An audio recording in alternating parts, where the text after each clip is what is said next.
Sporting didn't roll over. They still played. They came out and they had some chances early. Right after the start of the second half, and a couple times later, they had chances. It just didn't pan out to anything.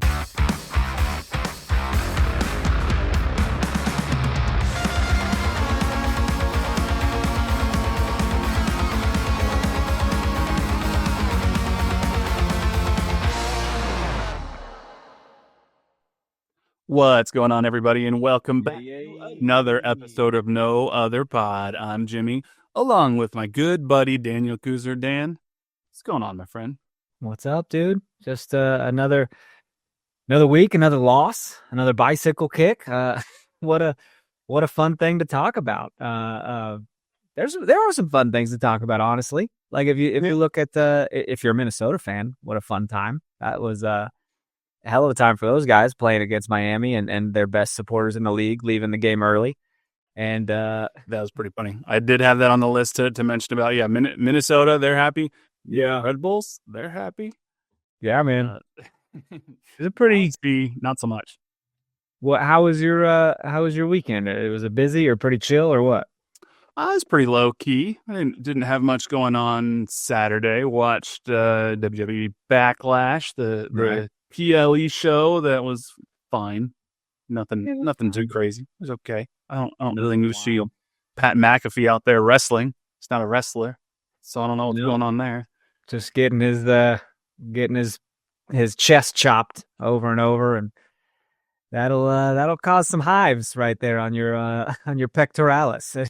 Yeah, that did not look fun. He's a better commentator than he is a wrestler. I mean, hey, credit to him. I wouldn't want to get out there and take that. So he did it. So props to him. But, so watched that Saturday. And then Sunday went to the KC Current game. That was a fun one. Yeah, man. So it sounds pretty chill. I was far too busy for what I liked. I like a chill weekend. And Friday night we went and saw the musical Tuck Everlasting. Have you heard of this? I read the book. Okay.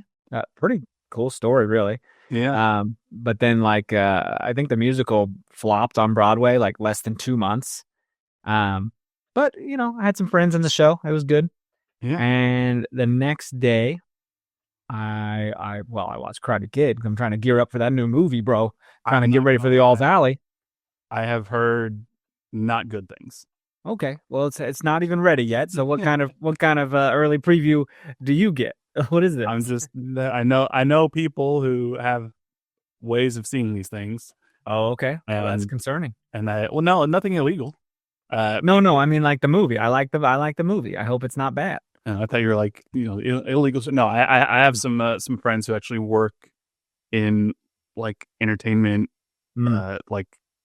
papers like Variety or Hollywood Reporter and such from college, so they get early previews of movies sometimes. So not hearing great things about Karate Kid, but Thunderbolts, saw that last week. I don't think we talked about that. That was badass. That was exciting. I was gonna wait for our to come back from our break to talk about Thunderbolts. Ruined it. God, but have you seen Into the Woods by chance? The musical? Yeah. I haven't seen the musical or the movie. Oh, okay. So I was in that in college, and some of my friends were in a performance of that with the Topeka Symphony. So it was kind of like a stage show, very minimal blocking, but with costumes and no set or anything like that. But I got to see an early dress rehearsal of that since I had an improv show later that night because it was a one-off show. And I'm like, man, you got to learn all that Stephen Sondheim music for one performance. It's wordy, bro. And in college, we did it for a few weekends. I can't imagine. I'd be mad to learn all that for just one show. But it's a pretty intense show. It is. And then I took my mom to KC Current, man, and they got the little thumping done. That was a good time, and they gave out flowers to all the moms at the end of the game. That was kind of sweet. Good Mother's Day game. Happy Mother's Day to any of you who may be mothers or aspiring mothers, or hope to one day be mothers, or are there's all sorts of people that are going through various different aspects of that day. Some of them are positive, and others of them it's a little bit harder day. So wherever you're at, are sending you good vibes and hope that you had a the weekend that you needed, whatever that means. But I know a lot of moms were out there at the current game with their families, and Current put on a show. So make sure you check out Currently with Dan and Chris to talk about it, because there's stuff to talk about. We've been a couple of sad boys the last couple of weeks over on Currently, so we're excited to get back to being happy again. Here we're always sad boys, so The Sad Boys. The podcast to the Sad Boys podcast, which I think is essentially already a thing. I think there is a podcast called Sad Boys with a Z. So, gotcha. Well, we'll put 2 Z's on there, Sad Boys. Yeah. But that's what we are. That's our theme. That's our brand. We're sad here. It is what it is. Well, definitely check out Currently this week, because there's a big time marquee matchup coming up this week on the road in Orlando. So that's gonna be a good one. Yeah, that's and sad boys. Our producer just said that we need to have a Sad Boys theme song to the theme of cops. There you go. That'd be pretty funny. But yeah, it's a good time to be a Current fan. Look, it was perfect weather, so it was a fun time being out there. It was an early game, like a Mother's Day brunch game, so it was a fun time. Early games are rough because I'm like, oh boy, I'm gonna have to stop on the highway to pee, because I'm all like hydrated from my workout and stuff. Yeah, I'm not gonna lie, I love the early games because I'm so used to the sporting games, kicking off at 7:39, and then games done at around 9:30, and then if I do post game stuff, I'm not out of the stadium until 10:15, 10:30, and then I'm not getting home till close to midnight, and then it's a whole thing. Whereas like the Current game on Sunday, it was 11:40 or something like that. 11:50 was kick, basically a noon game. What?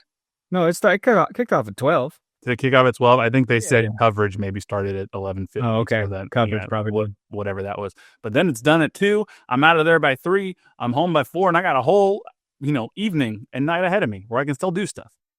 So yeah, man. The game ended before 2, I think. It was crazy. I think we were trying to make our way out of there about the 85th minute because I'm not on a walker anymore, but I'm still, don't run into me. I'm still a little skeptical of all these people hustling and bustling. A little wobbly. I don't know. I feel good, right? But like one bad hit, and I could go down and reverse everything that happened. That would suck. Yeah. So, well, I hope Karate Kid is better for you than what I've heard. I'm not gonna lie, I haven't seen any Karate Kid movie except for the original Karate Kid movie.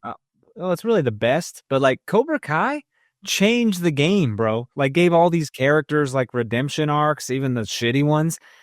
And Cobra Kai was everything. I don't know. I've heard it's good. I never watched it. I got so many. I got to start watching The Studio. I'm hearing great things about The Studio. Bro. So.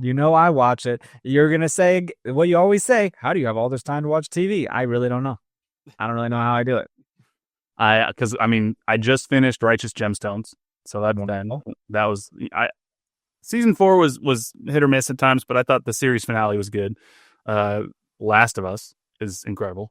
Loving that. Is it though? Because start watching other stuff, because The Last of Us is just like, ooh, look at us, we're sneaking around, we're being quiet, huh? That's what the game is. I know what the game is, but like it just, that doesn't translate well to like action-packed television. I love it. I love the suspense they're building. It's the same reason I loved my favorite episode of the last season of Game of Thrones was the one before the battle, where they're all just sitting around the fire talking. I was like, you're building something. Now, they ruined it because they didn't kill anybody in that episode. We thought they were all going to die.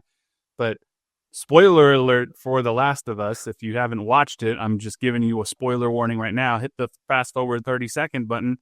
Clearly, they're willing to kill people. Well, yeah. You're probably not watching Mobland, are you?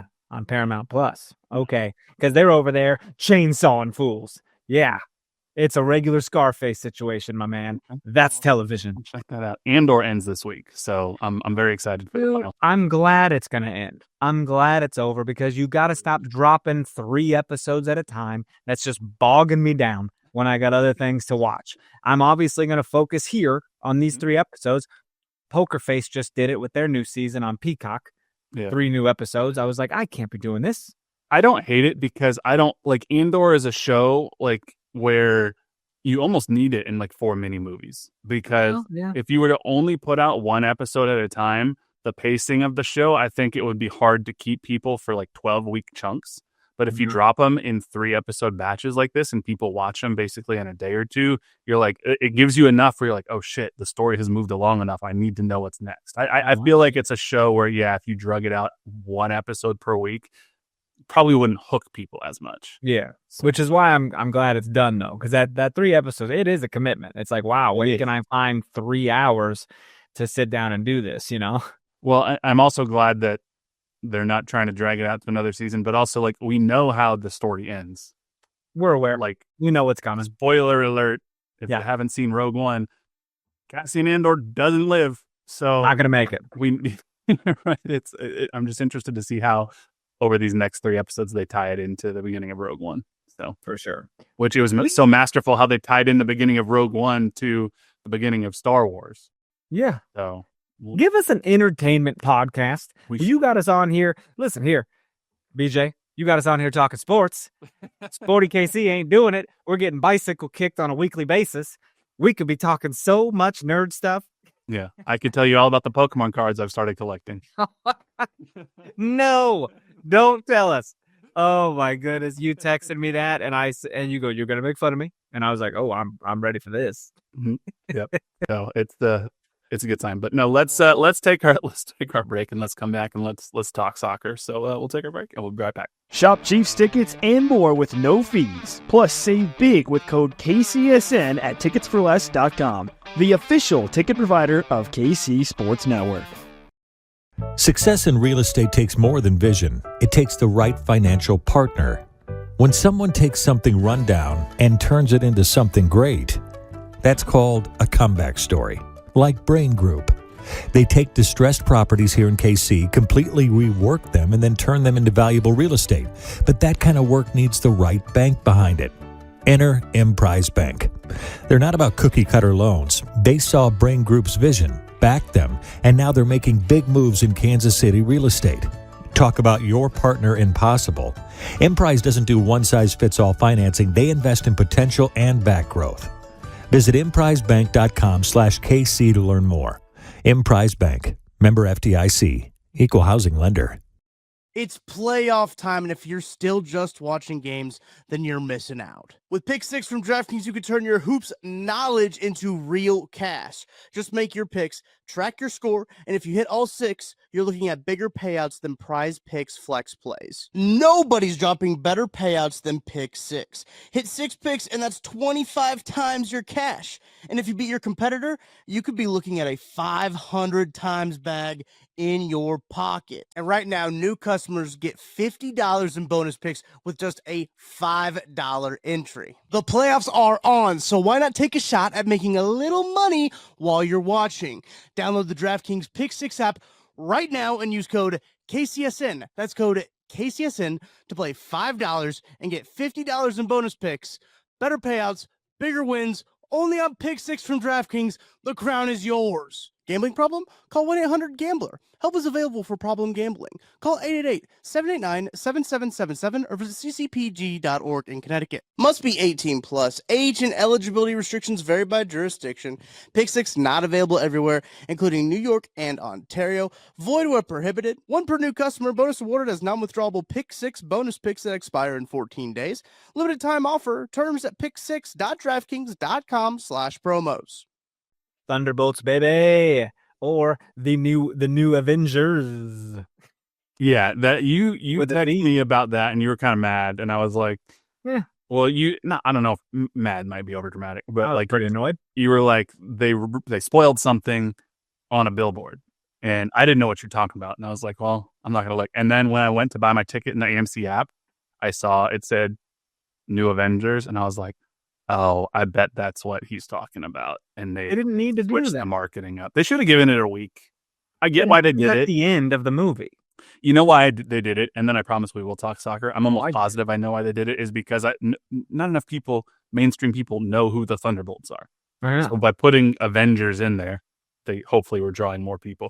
But they also changed the origin of the name Thunderbolts. So it's not, the movie is not, team. Yeah. Which I thought was hilarious, but like amazing. The Thunderbolts are because of Thunderbolt Ross. Thunderbolt Ross, absolutely. Right. So, yeah. Nick, I thought that was great up on this Marvel pop culture. Bro, I mean, Red Guardian, Love it. I would love to cosplay as Red Guardian. It's Like, cracking. I just get it. Oh, my God. So The fun. writing and the acting was great. And the pacing, too. The pacing. It wasn't like boom, boom, boom, explosions everywhere, so many action sequences. It was like it built up to it.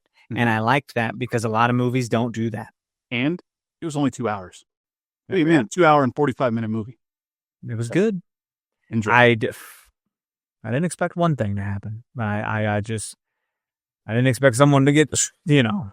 shot in the freaking head. But, I hear you. I get it. Let's talk Sporting Kansas City finally, as much as we may not want to.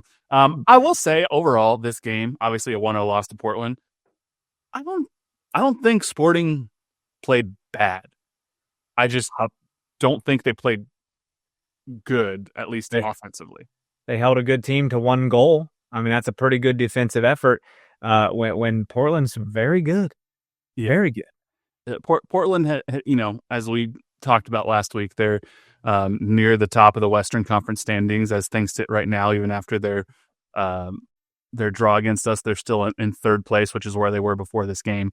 But yeah, no, Portland. I mean, they're a good team. I mean, you saw the quality that they have on the field. Felipe Mora, he's a solid player.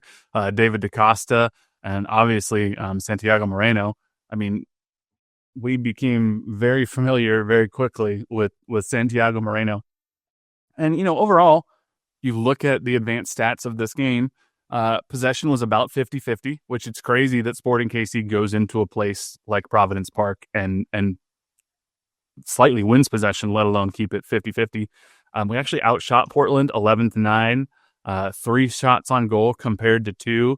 Portland had the slight edge in expected goals, 1.01 to 0.92 for Sporting Kansas City. But, I mean, statistically, this was a pretty even match. You'd like to see Sporting Kansas City get some more attacking chances. I mean, there are times when even in this game, they're passing, it's looking decent, and then they get to the final third and just kind of they're not able to create many chances. Not at all, man. I mean, where's that team that went into San Jose creating chances like crazy? This just feels, we're just so inconsistent. And this didn't take them long to get on the board. Like I was at my, I wasn't avoiding spoilers or nothing, but I was at my comedy show and I saw on my watch, Portland scored 10 minutes in. I was like, oh boy, okay, here we go. Didn't know it was a bicycle kick until I got home later and watched highlights and shit. And now I'm over here watching it on 5 times in a row on this replay here. It is insane that this man, Moreno, right? Santiago Moreno. He pops this ball up with 1 foot and turns around and just bicycles it. And Tim Leibold's there well, what am I supposed to do? And what is he supposed to do? I mean, is Pulskamp too far to the left? Should he have been more central in the goal? Whose fault is this? This is crazy. This should never happen.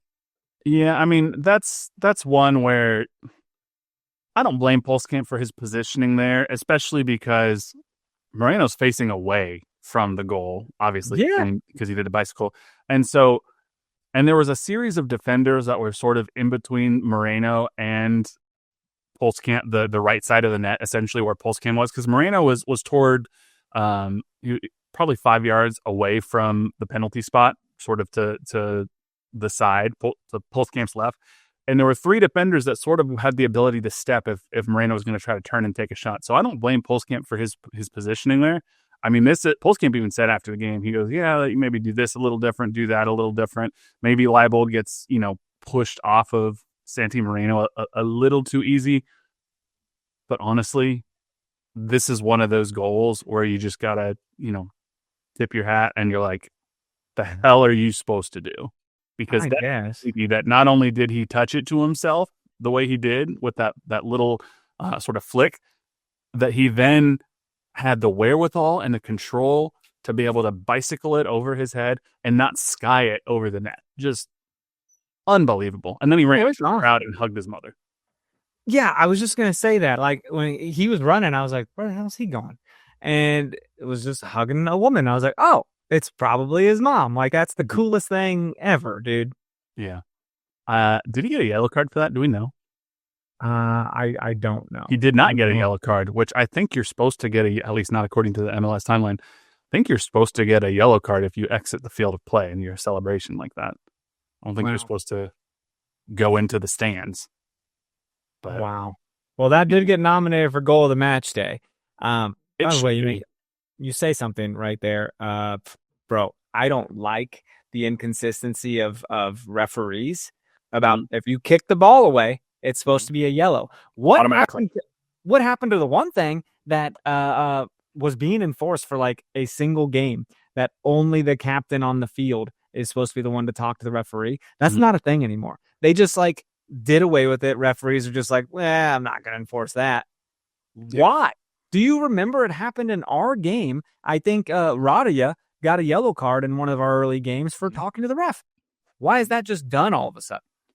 I mean, this has been an issue that has happened with Pro a couple of times, honestly, where they say something is going to be an emphasis, like a focus in the season, and then it sort of is for a couple of games, and then it feels like it just kind of gets out of sight, out of mind. I mean, I know Sporting has obviously been hit with the new rule regarding substitutions. Like if you take too long to come off the field, then your player that's subbing in has to wait for 2 minutes off the field. And it happened to Sporting earlier this year with, Fernandez coming off the field and Denny Rosero coming on the field. And there's still controversy because I think there was something that the fourth official did wrong with numbers on the sub board for that. But that's still being enforced. But yeah, it does certainly feel like this sort of like captain initiative. I forget what they officially called it, where it's really supposed to be the captain who is the one in an attempt to avoid swarming the official, which I get. But if the refs aren't going to enforce it, then who cares? Rule's only as good as you're willing to enforce it. Because you would assume the captain, that now Daniel Shallowy, would just tell everybody, hey, stop, back up, I got it. Like, don't say anything. Because you can't afford to be getting yellows like that, especially if you're Jake Davis. I mean, that man gets them. Yeah, Jake's a little fiery. Jansen is a little fiery. Jansen, what happened at the end of this game? Was he tussling? They didn't show it. But the announcers were like, Jansen Miller and so-and-so going back and forth a little bit after the whistle. Mm-hmm. He was scrapping. I mean, I don't know what to tell you about Jansen Miller, but he's a guy who he's going to get in there and he's going to mix it up a little bit. Why? Okay, give me one good reason why we shouldn't try to get Jansen Miller on here and see how long it takes us to fire him up. Oh, I bet we could do it. We can. Let's get under his skin, baby. Let's get some fireworks going. He's a good interview too. I think that'd be a fun one because talking to him in the locker room, the handful of times I have, I mean, he's very willing to talk. He gives good answers. He elaborates, and yeah, he lets his passion show through. So I think he's our second guest. I think we need to get Carey on here. It'd be pretty fun. I mean, yeah. I'd be like, hey, remember when I made you laugh at the adult pro camp? I don't know if we'll be able to do that. Scheduling wise for me, that'd be tough to do next week, but let's work on that. Could be fun. I think we can get that done. Cool. So we got Peter on here, and look, this is no shade against Carey. Carey is not as scary as Peter. He's not scary Carey. Rhymes, but it's not true. But it's just a different approach. So yeah. Oh yeah. I think that'd be fun. When we had Peter on here, I was like, what are we doing? Why do we do this? You were the one that asked. I know. I was in the belly of the beast. And it was scary, to say the least. It's still one of my favorite memories when you were like, because we were texting back and forth in the interview, you're like, I'm going to ask him about when he fell. And I was like, good luck. And you're like, how's he going to respond? I was like, I don't know, but you can try. And so I think it was toward the end. And he does this like tactical breakdown of exactly why and how he fell down. And I was like, why is Tulip not have gone better? He fell like on his face, didn't he? Like a slide. Well, it was crazy. And there was a little slide out. He goes, it's actually quite simple, really. And I'm like, oh. He pulls up the iPad. No. Right? He's like, if you'll see here, I already have the instant replay. Yeah, that'd be a fun one. But, the rest of this game, like we said, Sporting had chances. And Carey mentioned this after the game. One of the things that I appreciate about Sporting is they didn't let Portland just run away with this. Portland did drop into sort of a low block, a compact block. They were running a 4-4-2, as Carey pointed out. And so it is hard, and this is something that Sporting Kansas City has struggled with, quite honestly, for as long as I can remember. And it's not just a Sporting thing. It's hard for a lot of teams. But when a home team or even a road team, when a team drops into a low block and just basically plays 10 behind the ball, there's not a lot of space. And that's where you got to get really creative. And Sporting tried, but they just haven't been able to find that spark in the final third. We're not seeing Jovic as involved as we would like to be. We'd like him to be. You still see occasionally Manu Garcia. His instincts on the ball are great. I mean, he's making turns and he's got really good field vision, but it's just still not quite there. So I found myself as the game went on, because game started at 9:30, 9:40, very late game. Too late. I got home right when halftime was starting, so I saw the whole second half, and I found myself a little. I don't know, man. I was kind of on my phone, kind of bored. Maybe that's just because I wasn't in this game from start to finish. I don't know. Or maybe it was just lack of opportunities. But like the halftime stats really showed us like equal as far as like shots on target and shots in general, and possession wasn't that lopsided. It felt like a good thing. I was like, we're still in this damn game, dude. We just got to sneak one in to get a point here. Yeah. And it just never happened. Nothing really got exciting. Yeah. One of the things that I think is interesting, Jacob Bartlett, he came off at halftime and Jake Davis came on. That wasn't interesting because Jake's struggling for fitness right now with his injury, right? I think that's part of it. And I think a midfield trio of Manu with Bartlett and Radia is not the most effective, at least in terms of helping create an attacking spark. Jake has a little bit more of an ability than either Jacob Bartlett. Jake Davis has more of an ability than Jacob Bartlett or Nemanja Radia to really spark that attack. Now, credit to Radia, because I hand raised had been talking about in the Vermees era that he didn't look up the field as much as I'd like him to. I do feel like he's doing it more now. But Bartlett and Radia are both more of that sort of number 6 defensive-minded type player.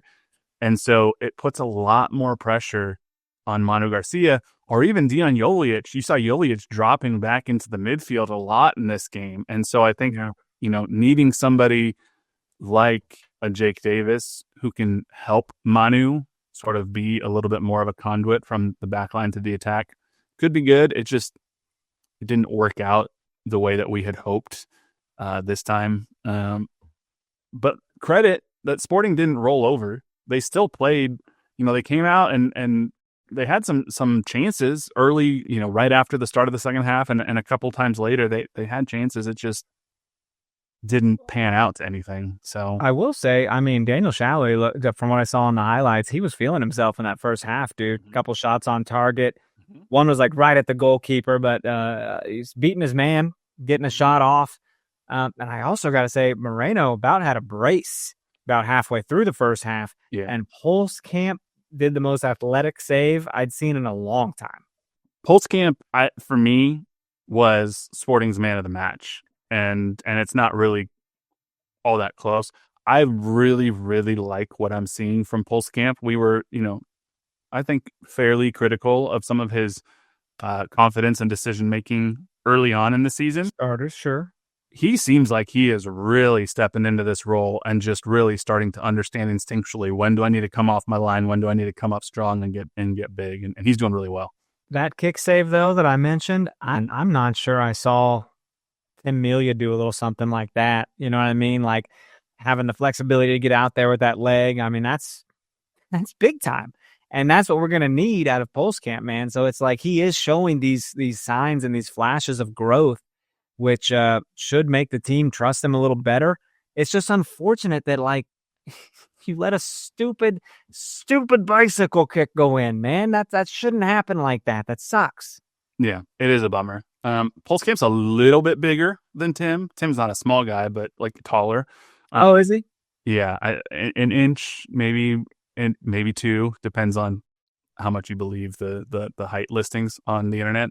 But Pulskamp, I mean, Tim was a fortress. Tim was a strong, like a built dude, and it's not that John isn't, but John is just a little bit more nimble, I think, than Tim was. And he's a little taller. He's got sort of that long goalkeeper look to him. Tim was a bit more, I don't want to say stocky, but he was just a bit more built. Yeah. So I think Pulskamp has that ability to just sort of like do some more of those kick saves and such. But I really, really like what I'm seeing from Pulskamp, both on the field and off the field. I think he's turning into a pretty good leader in the locker room as well. So, oh yeah. The only other like really thing of note from this game is Sporting's newest signing checked into the game. It wasn't until the 81st minute where he came in for Xabi Suleimanov, but Santiago Munoz came in. Didn't have a ton of chances, but Karius Vagnon said, he came in a difficult spot trying to make something happen, but you can see how he combines well with players. We'd like to get him a little bit more in front of goal. We put him on the left side, wanting to position him between the outside back and the center back. Hopefully Manu or Dion would be able to slip him in because once he finds himself in front of goal, and we'll see this in the coming weeks, when he finds those opportunities, he's pretty deadly in those moments. So sounds like Kerry plans to use Santiago Munoz more in the coming weeks. So especially, we got 2 games this week coming up, a game in the midweek and a game on the weekend. So I wouldn't be surprised to see Munoz get some more significant minutes coming up here soon. Oh, yeah. So let's go ahead and take our second break right now, and then we'll come back and St. Louis League. So we'll take a break, and then we'll come back and talk about it. We'll be right back. Thanks for listening to KC Sports Network. Make sure you download our new app. Find it on the App Store or Google Play. Just search KC Sports Network. Well, it's rivalry week, man. And we are obviously going to St. Louis on Wednesday. Mm-hmm. Not sure why they couldn't, we all know WWE Backlash was in St. Louis. Why couldn't they have done a WWE-themed game in St. Louis? Your post got a little engagement from some St. Louis supporters, and we're very excited and agreed with us, man, because I will tell you, Orlando just had WWE night. And Yes, boy. Yes, boy. The merch they put out, there were like 3 or 4 things.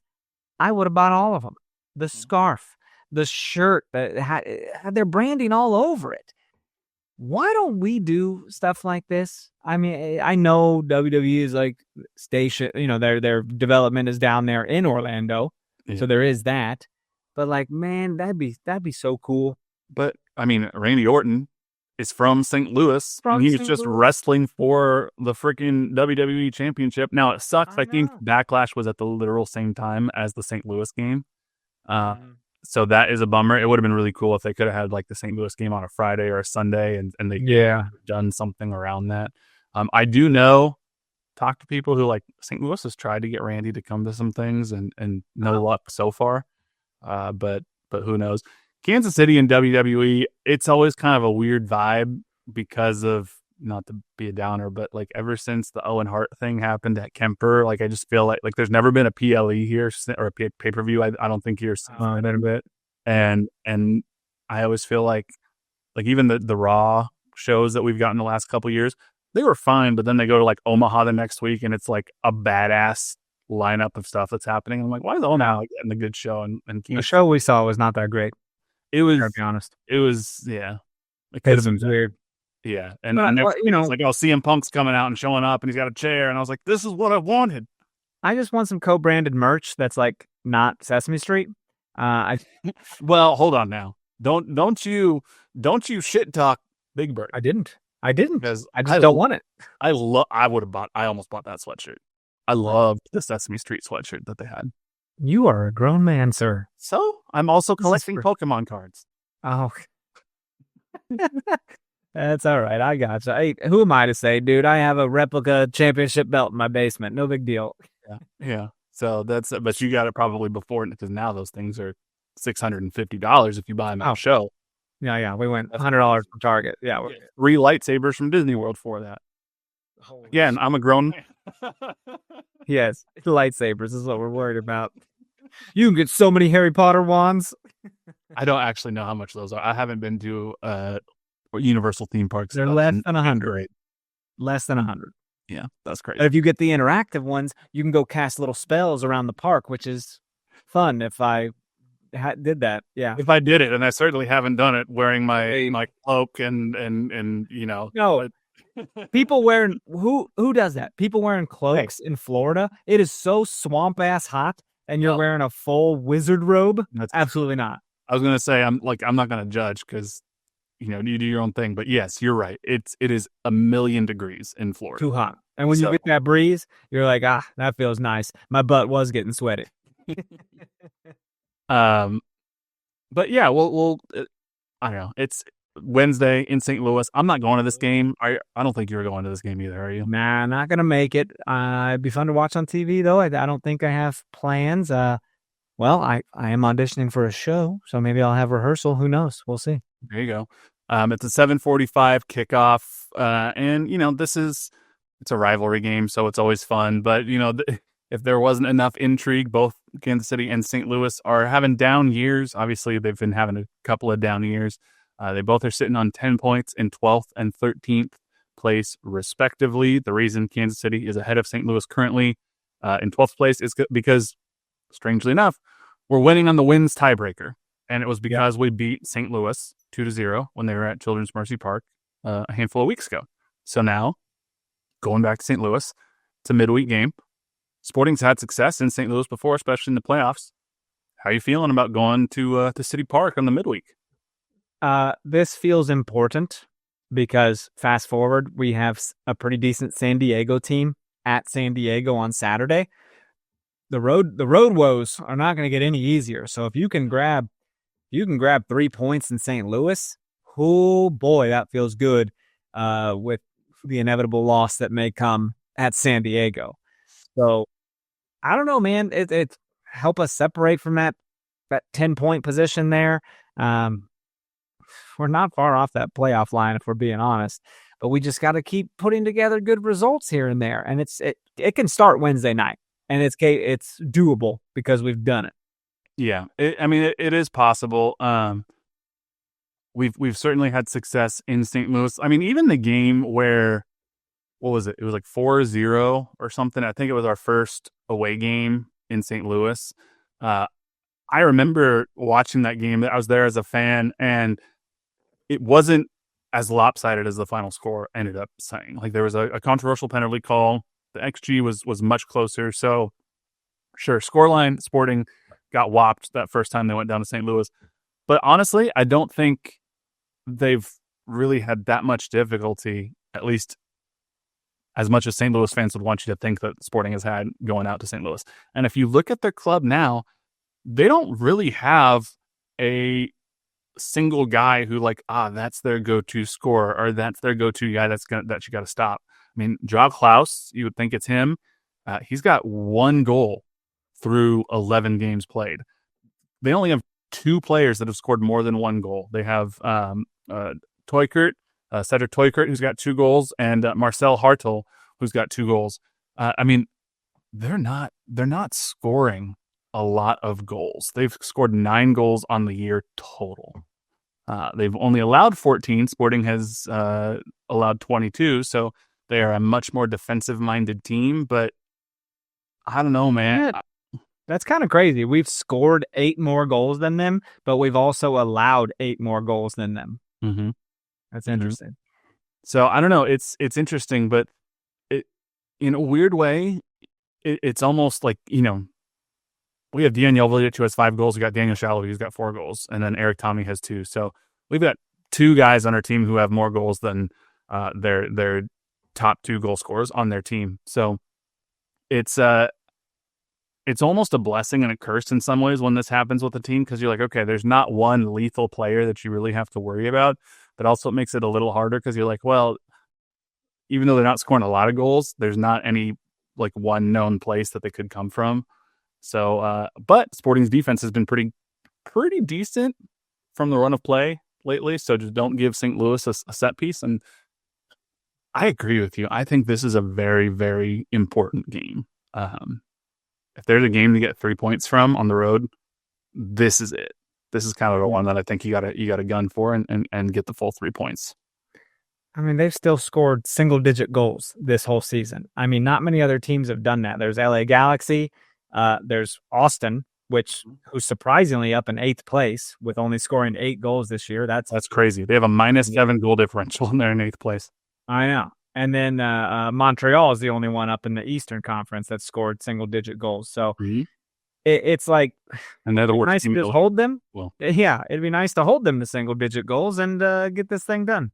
Yeah, I mean, I know you were saying that there's a really good San Diego team. I would, if you were to tell me we'd win the St. Louis game, but it means we're going to lose the San Diego game, I might take that deal. Oh, you take it. I mean, aren't you kind of playing with the? Aren't we kind of in the expectation that the playoffs aren't going to be our bag this year? Sure, yeah, but even if you want to play out the okay, what do we got to do to get to the playoffs? Technically, yes, all 3 points are worth the same, but it's more important from my view to get the 3 points and prevent St. Louis from getting any, considering that they're likely going to be one of the teams that if we do somehow make a push for those, that 9th spot, St. Louis might be a team that we have to contend with. Yeah. I'd rather keep one of those teams around us off the points board at all this week.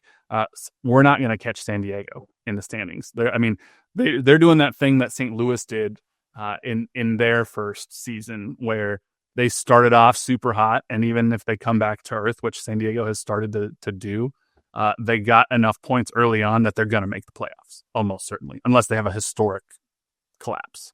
Yeah, I mean, but St. Louis is looking to get their season back on track. I mean, they're looking to bounce back here, and God, they're going to be hungry for this. So we need to be prepared, man. It's both teams on short rest, so there's no excuses here. The only excuse is that you're playing away from home, but it's just a few hours. We should be able to make something happen, man. I don't know. Yeah, St. Louis has not won an MLS match since March against Seattle. Since then, they've lost 1-0 to Philly, lost 1-0 to Austin. They lost 2-0 to Kansas City, obviously. Lost 2-1 to Columbus. They drew 0-0 and then 2-2 with Vancouver and LAFC. Lost 4-1 to St. Louis. They did beat Union Omaha in an Open Cup match, but then they lost this last week to San Diego. So they're not a good team, and they have only scored multiple goals in an MLS match twice this year. Once was beating the league worst LA Galaxy 3-0, and then when they drew LAFC on the road 2-2. So if you can get 2 goals against this St. Louis team, you have a very, very good shot at getting all 3 points. Well, 7:45 is a wild time for a kickoff too. I'm like, when did that start becoming a thing? Isn't it always 7:30 across the board? The midweek games are weird. Are they? They're different. So no reason for that. I don't know why, but they are. So, fair enough.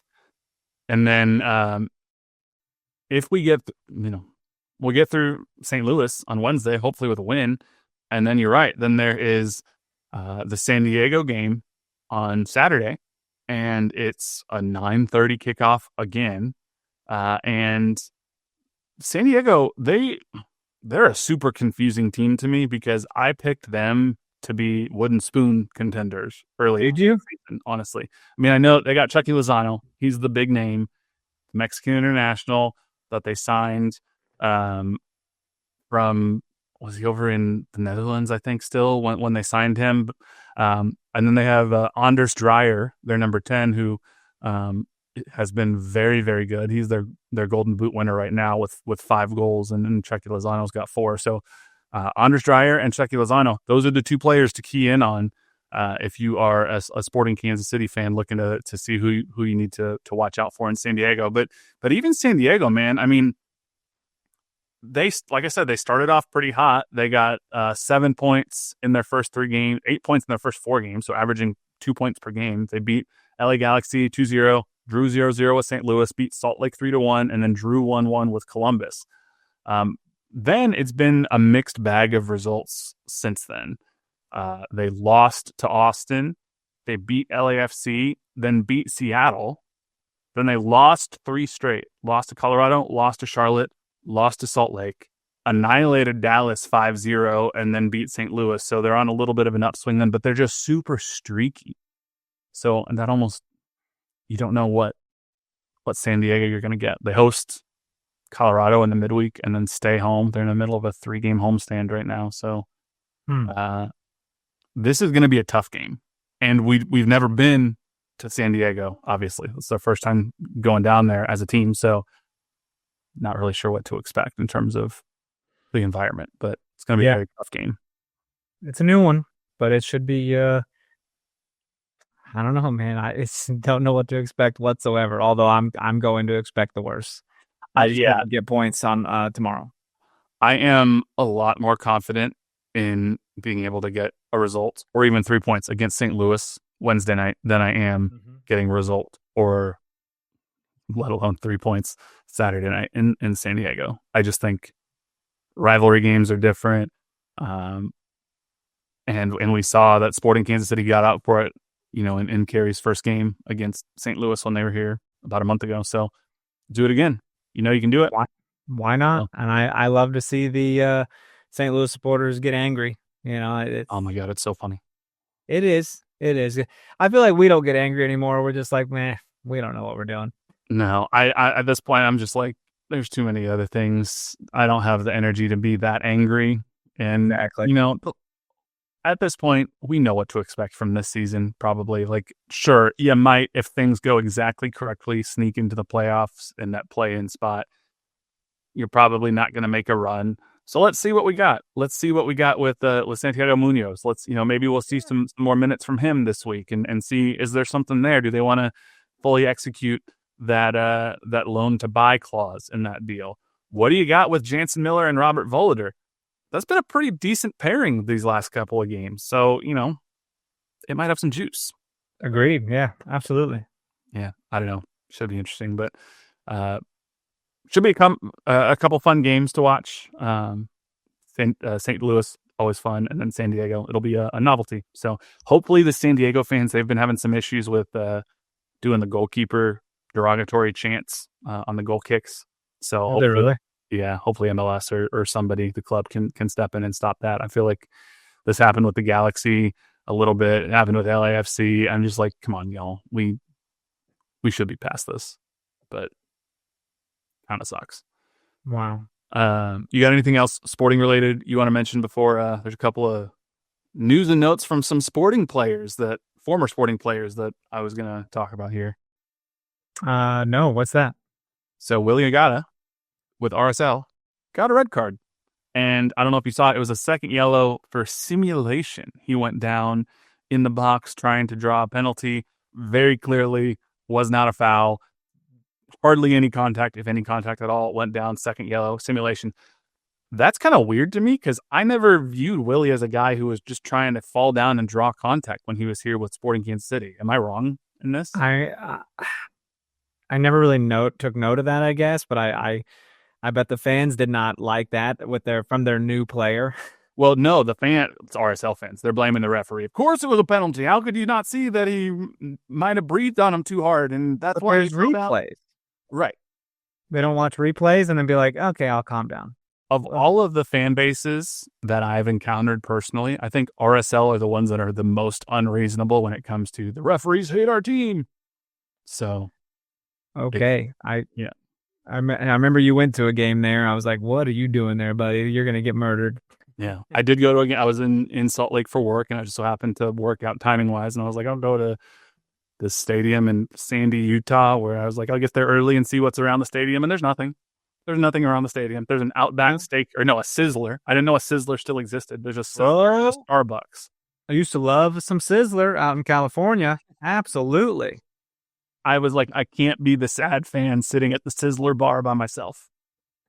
So that's I'll tell you one thing. Anyone who hears this, stop making fun of us for being at a shopping center and Nebraska Furniture Mart when you've got Real Salt Lake over there by a damn Sizzler, and that's it. Well, and they had a Star Wars theme night when I was there too, and I gotta say, Sporting Star Wars theme night was a lot better than RSL's. Hey, so you've experienced two. You can actually compare them. I can compare and contrast.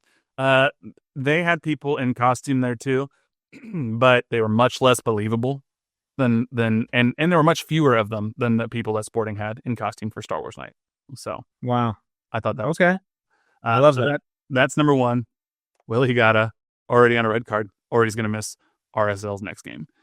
Cool. And then number two, our old friend Kai Kamara, 40 years old, has signed with FC Cincinnati.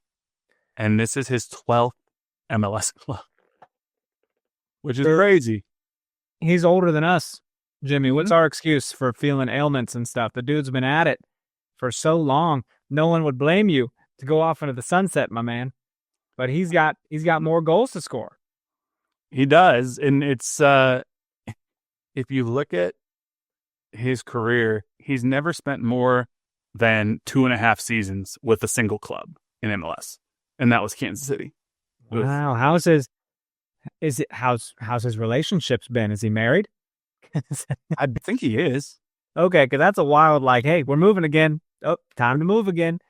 Well, especially over the last 5 years, he's just been bouncing around from team to team to team to team. So he had in 2011, he spent 2.5 seasons from 2011 through 2013 with Sporting Kansas City, and then he was in Columbus after a year outside of MLS for a year and a half, and then he spent a year and a half in New England, and then he spent 1 year in Vancouver, and then he spent a year and a half in Minnesota or in Colorado, and then he spent half a year in Minnesota, and then after a year off from MLS, 1 year in Montreal, 1 year in Chicago, 1 year at LAFC, and now half a year at Cincinnati. This dude's just cycling through all the clubs.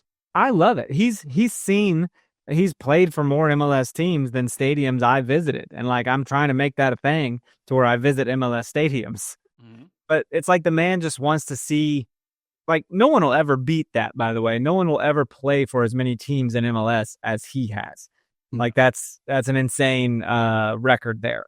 Yeah. And it's pretty crazy because Chris Wondolowski, I think, still has the most goals in MLS history.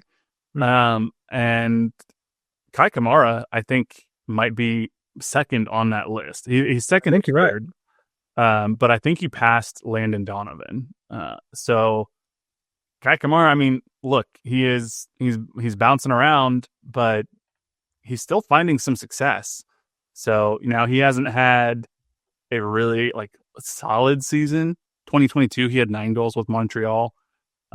Before that, he had 14 goals in 2019 with Colorado, 14 in 2018 with Vancouver, and 12 with New England in 2017. So he's a spot guy now. He'll come in, poach a goal in the last few minutes, and that's what he is. But he's got about 24 goals to go to even match Wondolowski.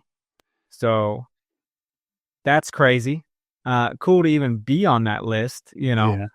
Well, he's only got 21 league goals since 2020 combined. So if he can play until he's 47, at this rate, he might have a shot at catching Chris Wondolowski. But man, who's got a shot at doing good things with that goal record too is Joseph Martinez on that list. He's number 6. Yeah, he's very wild. He's had some good success in San Jose. He's not ever going to be what he was those first handful of years in Atlanta. But I mean, sure, 11 goals last year in Montreal. He's already got 6 goals through 9 games played in 2025 with San Jose. So it's possible. I'm not going to say it's not possible. He's a lot younger than Kai Kamara. So if he sticks around in MLS and continues to have some double-digit adjacent seasons, it's never say never. Yeah, totally. Well, that's, I think, about all I got this week. You got anything else for our good listeners, my friend? Yeah, I got no write-up from Chip this week. That's okay. Mother's Day gets the best of you, but I really enjoying the memes of Miami crushing or getting crushed by Minnesota. And so funny. I think there was one where the video board said "No Better Supporters," Mhm. and it was just a line of people in Messi jerseys Yep. leaving the stadium. It's fantastic, just fantastic. It's pretty funny. I did see someone wearing a Messi alternate Miami jersey at the current game on Sunday, and I was like, "Come on now." That's pretty weird. What do we Did you see this, Yankees fan? This one right here looks like a Miami jersey, a Yankees hat, it's LA Cheers. Lakers shorts and shoes, implying that they're all bandwagoners or whatever. The only thing they're missing is the Cowboys gear somewhere. I was gonna say it's gotta have cowboy socks or something. Not to throw our good buddy Chris under the bus, who's a Cowboys fan, Yeah, but really funny. And humble them for a bit, okay? Like Miami's great, so it's nice that Minnesota was like, we'll take care of this. I saw a headline the other day from, I don't know if it was a podcast title or what, but it was something like, "Did Luis Suarez ruin Miami?" And I was like, they're already turning on people. Love it. Love it. So anyway, thank you all so much for listening. We appreciate you. We'll be back next week with an episode, a double episode. Hopefully it'll be a victory pod with one of these two games, but we'll see. But in the meantime, make sure you leave us that 5-star rating and review. Follow us on social at NoOtherPod, at Dan Kooser, at JCMac03. Send us an email, nootherpod@gmail.com, or check us out on YouTube, KCSN Soccer, or via the KC Sports Network app. But until next time, he's Dan. I'm Jimmy. We'll catch you all later. See ya. Perhaps we come back with Kerry Zavagnin.